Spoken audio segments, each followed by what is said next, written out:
Last month, I broke my own rule.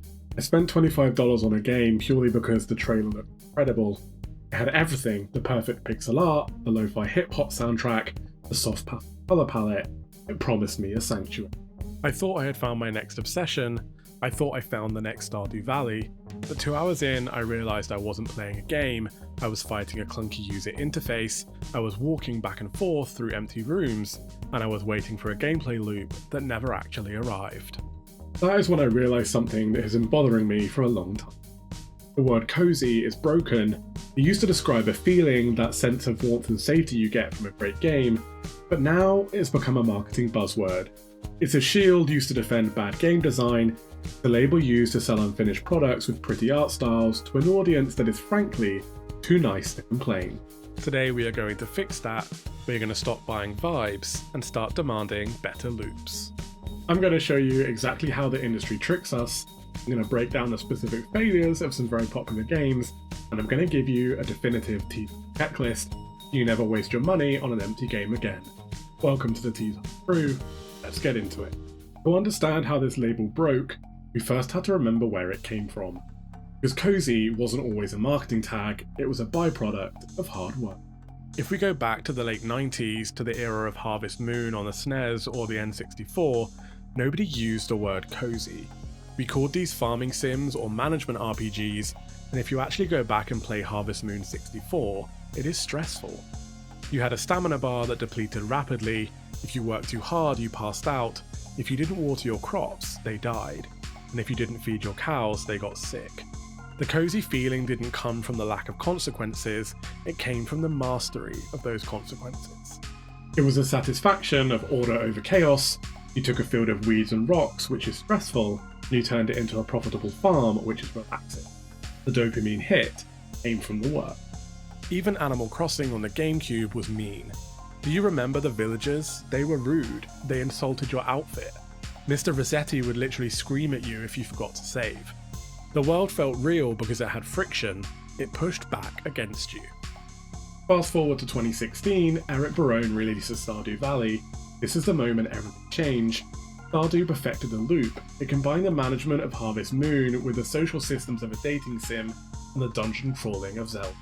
It became a cultural phenomenon not because it was cute, though it is, but because the mechanics were incredibly deep. You can play Stardew for 500 hours and still be optimizing your keg layout. Here is where the problem starts. The industry saw the success of Stardew Valley, but they learned the wrong lesson. They didn't look at the mechanics, they looked at the aesthetic. They saw pixel art plus farming equals millions of dollars, and so the cozy clone rush began. Developers started stripping away the friction, stripping away the difficulty, and stripping away the depth, thinking if they made it just cuter it would sell, and tragically, they were right. This brings us to today, the era of the vibe. Somewhere in the last 3 years, we stopped defining these games by what you do, farming, crafting, managing, and started defining them by what they look like. If you scroll through the wholesome tag on Steam, you are hit with a wall of pastel pinks, mint greens, and beige. It's an aesthetic, it's cottagecore, goblincore, it's a Pinterest board come to life. But aesthetics are incredibly easy to fake in a trailer. A 10-second clip of a cat sitting on a windowsill looks viral on TikTok, but does that cat actually do anything in the game? Is there a mechanic tied to the cat? Or is it just a prop? Usually, it's just a prop. This focus on visuals has created a toxic cycle. Developers, and specifically marketing teams, know that the cozy audience is hungry. We are desperate for a sanctuary, we want to escape the noise of the real world, and because our community is defined by kindness, we're incredibly forgiving. I see reviews like this every single day. The game is broken, the movement speed is painfully slow, and there is nothing to do after 5 hours, but the art style is a 10 out of 10, recommended. We have to stop doing this. When we recommend a broken game because it's cute, we're telling the industry that quality control is optional. We're telling them that as long as they use the right shade of pink, we will overlook the bugs. This is what I call toxic positivity, and it is destroying the genre that we love. Let's stop talking in abstracts. I want to dissect the anatomy of the cozy trap. We are going to look at 3 high-profile games that nailed the aesthetic but failed the mechanics. These are the case studies of what happens when vibes replace loops. First up, let's talk about Moniko's Night Market. I want to be clear, I backed this game and I wanted to love it. Visually, it is a masterpiece. The art direction is a 10 out of 10, it bursts with charm, but when it launched, the Cosy evaporated the moment you picked up the controller. The gameplay loop was a grind. You spent half your time looking at loading screens, and the other half doing repetitive crafting QuickTime events that never evolved. There is a difference between simple and mindless. Stardew Valley's fishing minigame is simple, but it requires focus and has a skill curve. You get better at it. Maniko's crafting felt like a chore I had to do to unlock the next cutscene. It was friction without reward. If a game respects your eyes but disrespects your time, it isn't cozy, it's tedious. Next, we have the corporate cozy example, Fae Farm. This game had a massive marketing budget. It was priced at $40 to $60 depending on the platform, and it promised a premium experience.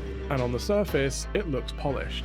The lighting is beautiful, the movement is smooth, but the community noticed the issue almost immediately: the NPCs are robots.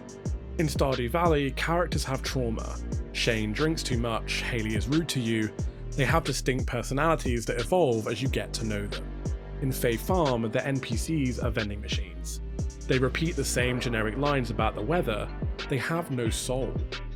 The developers spent so much budget on the fairy wings and the furniture sets, the vibe, they forgot the life sim part of the genre.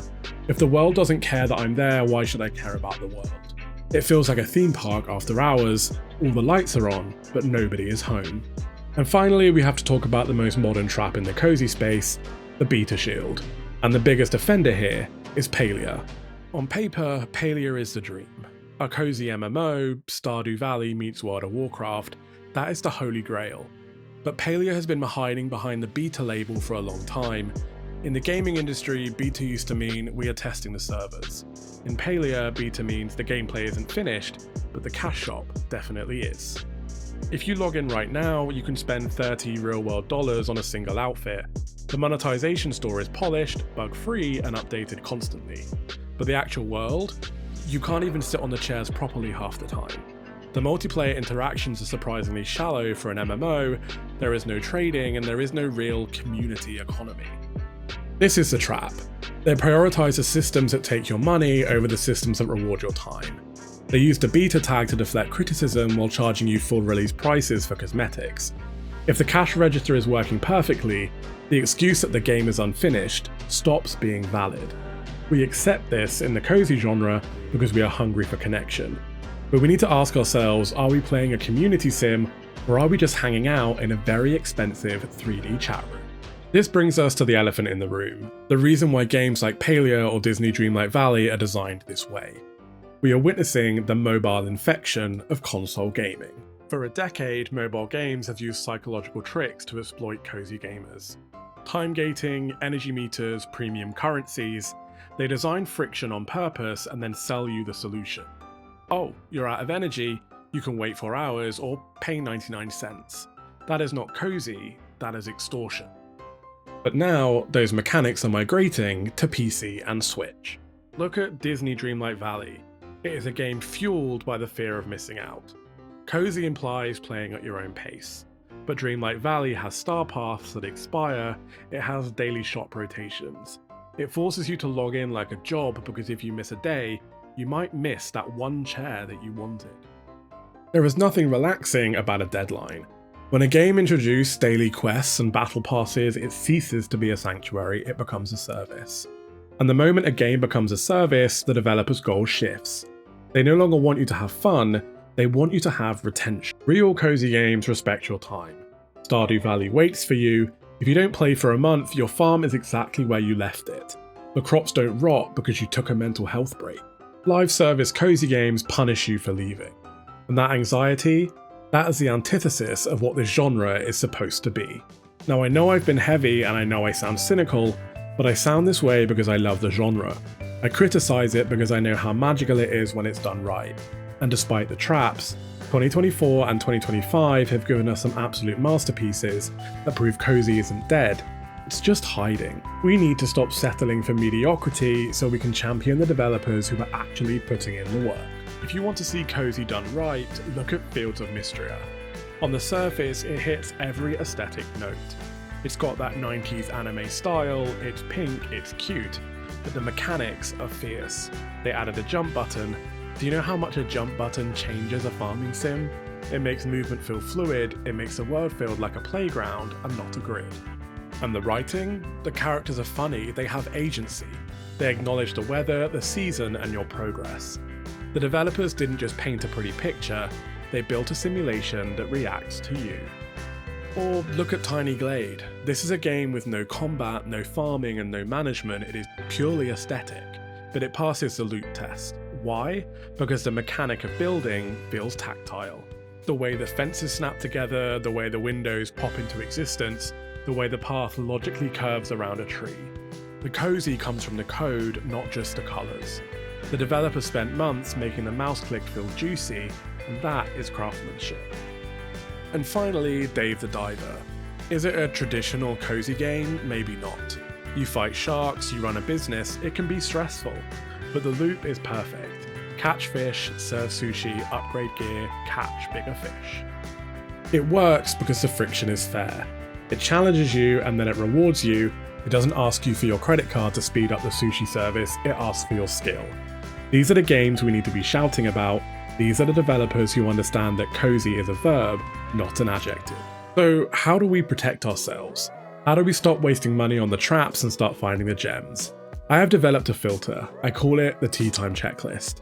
Before I buy any cozy game, and before you back any Kickstarter, I want you to run it through these 3 questions. Question 1 is the UI test. Pause the trailer. Ignore the cinematic pan over the waterfall and look for the menus. Does the font look readable? Is the inventory grid organized? If the trailer hides the UI, it is usually because the UI is bad. If I can't see the inventory system in the promotional material, I assume the game is a vibe and not a loop. Question 2 is the verb check. Describe the game without using the words relaxing, cute, or cozy. What do you actually do? Do you farm? Do you cook? Do you organize? If the only way you can describe the game is it's a vibe, then there is no game there. That is a screensaver, and screensavers shouldn't cost $25. And question 3 is the friction review. Go to the Steam reviews, filter by negative. Ignore the people complaining about crashes on launch day, look for the people with 10+ hours played. Are they complaining about movement speed? Are they complaining about inventory space? Are they saying the dialogue repeats too often? Those are the grounded reviews. These are the people telling you the truth about the loop. Listen to them. We need to start voting with our wallets. When we buy the broken games, we get more broken games. When we buy the games with deep, thoughtful systems like Fields of Mistria, we get more masterpieces. Cozy label isn't dead, it's just crowded. And my job as your guide is to cut through that noise. I want this channel to be a sanctuary where we can be honest about what we play. It's okay to admit that a cute game is boring, and it's okay to demand better value for your money. Because at the end of the day, our gaming time is limited, and you deserve to spend it on games that respect you back. I want to hear from you. What is a game that nailed the loop for you? And honestly, what's a game that tricked you with its vibes? Let's talk about it in the comments. Let's keep it constructive, but let's be honest. And if you want reviews that prioritize the gameplay over the marketing, make sure you're subscribed. We're building the definitive indie magazine right here. I'm JT, and I'll see you in the next one.